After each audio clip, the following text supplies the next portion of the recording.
अस्सलामु अलैकुम व्यूअर्स, नसर ख़ान आपकी खिदमत में अर्ज़ गुज़ार हूँ। तो मैंने जो साबिक़ा वीडियोस थी उस पे से कुछ दोस्त अहबाब ने सवालात किए थे, तो अब उन सवालात का मैं इंशाअल्लाह आपको जवाब दूँगा। सबसे पहले एक दोस्त ने मुझसे पूछा था कि जिस बंदे का डिजिटली इम्पाउंड हो CNIC, तो वो ज़मीन की जो है वो इंतकाल जो आजकल कंप्यूटराइज्ड है वो करवा सकता है या नहीं। और अगर एक बंदे का डिजिटली इम्पाउंड हो और जो खाता जात हैं जो कंप्यूटराइज लैंड रिकॉर्ड है, तो क्या वो प्रोसेस करवा सकते हैं या नहीं। तो सबसे पहली बात तो यह है कि जब भी आपका थंब एक्सप्रेशन जिस जगह पे इस्तेमाल होगा, इट मीन्स कि आपका वो डाटा आएगा उनके कंप्यूटर्स में, तो आप उसकी तस्दीक कर सकते हैं। अब जब भी आप कंप्यूटर सेंटर जो है वहाँ पे जाएंगे तो आपका थंब एक्सप्रेशन लगाते हैं, ये इसी बात की तस्दीक है कि जो इंतकाल ले रहा है या इंतकाल दे रहा है तो ये वही मुतलका शख्स है। अगर उसका डेटा उसका शो हो जाता है तो वो प्रोसेस करवा सकता है। अगर डिजिटल इम्पाउंड है तो वो ज़मीन का इंतकाल न दे सकता है न ले सकता है। और जिस जगह अभी रिकॉर्ड मैनुअल है वहाँ पे जो है उसका काम चल सकता है, क्योंकि वहाँ पे वो आपके थंब एक्सप्रेशन तो लगते नहीं, तो इसलिए जो है वो इंतकाल वहाँ पे हो सकता है। दूसरा एक क्वेश्चन किया था मुझसे एक दोस्त ने कि क्या मेरी एज कम हो सकती है या नहीं। बिल्कुल एज कम हो सकती है, लेकिन उसके लिए आपको प्रूफ देना पड़ेंगे और सिविल कोर्ट में उस केस को आपने जो है वो साबित करना होता है। लेकिन एक बंदा अगर एम्प्लॉय है, किसी सरकारी नौकरी या कोई वो जॉब कर रहा है, तो उसके लिए 2 साल की जो है ना वो टाइम है कि जब उसकी जॉब लग जाती है तो उसके 2 साल के अंदर अंदर उसने अपनी एज जो है वो चेंज करवा सकता है। उसके बाद वो एज नहीं चेंज करवा सकता। इस पे भी ऑनरेबल पेशावर हाई कोर्ट के फ़ैसले हैं और सुप्रीम कोर्ट ऑफ पाकिस्तान के फ़ैसले जो हैं वो मौजूद हैं कि विद इन 2 ईयर्स जो है वो अपनी एज चेंज करवा सकता है, वो भी सिर्फ एम्प्लॉय जो होगा।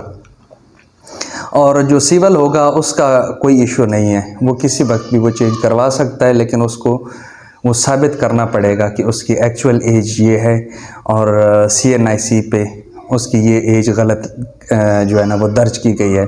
एक और सवाल किया गया था, मेरा अंगूठा लगाने पर भी डेटा शो नहीं होता, तो उसमें यह है कि 100 रुपीज़ का एक टोकन लगता है। आपके जो थंब एक्सप्रेशन है वो अपडेट हो जाते हैं, तो बेहतर है कोशिश किया करें कि आप एग्जैक्टिव टोकन लगवाया करें।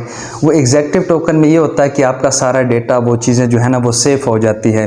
और जब आप किसी बैंक या वहाँ पे जाते हैं, जब आपका वो सक्सेशन सर्टिफिकेट वगैरह बनता है और आप वहाँ पर रकम निकलवाते हैं, तो उनकी डिवाइसेस का भी थोड़ा सा इशू होता है कि चूँकि नादरा की जो डिवाइसेस हैं वो माशाल्लाह बहुत ज़बरदस्त डिवाइसेस हैं और वहाँ पे जो है ना वो थक्कड़ किस्म की उनके पास डिवाइसेस होती हैं, तो ये भी इशू बन जाता है। लेकिन आप दोबारा नादरा में जाएं, अपने जो अंगूठे हैं वो दोबारा अपडेट करवाएं, उसकी 100 रुपया जो है वो एक टोकन लगता है, तो वो आपका दोबारा डेटा जो है वो रिफ़्रेश हो जाता है। एक और भाई ने मुझसे सवाल पूछा था कि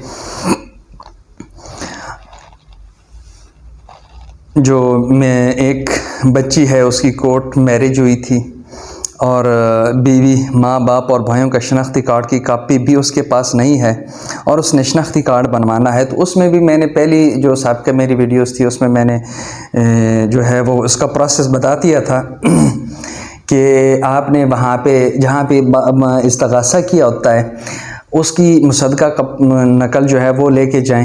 अगर कॉपी नहीं है तो आपके ख़ानदान की किसी भाई बहन की, माँ बाप की, तो उसमें आपकी ग्राउंड वेरिफिकेशन होती है। आपने वो एड्रेस लिखवाना होता है सबका, आपके वालिदैन का, वहाँ से वो आपकी ग्राउंड वेरिफिकेशन करवा के तो आपको CNIC जारी कर दिया जाता है। उसका प्रोसेस ये है। अगर वो उसके पास कॉपी है तो फिर तो ज़्यादा बेहतर है कि वो कॉपी अटैच हो जाती है, वो उस ख़ानदान के साथ उसका लिंक डेवलप हो जाता है।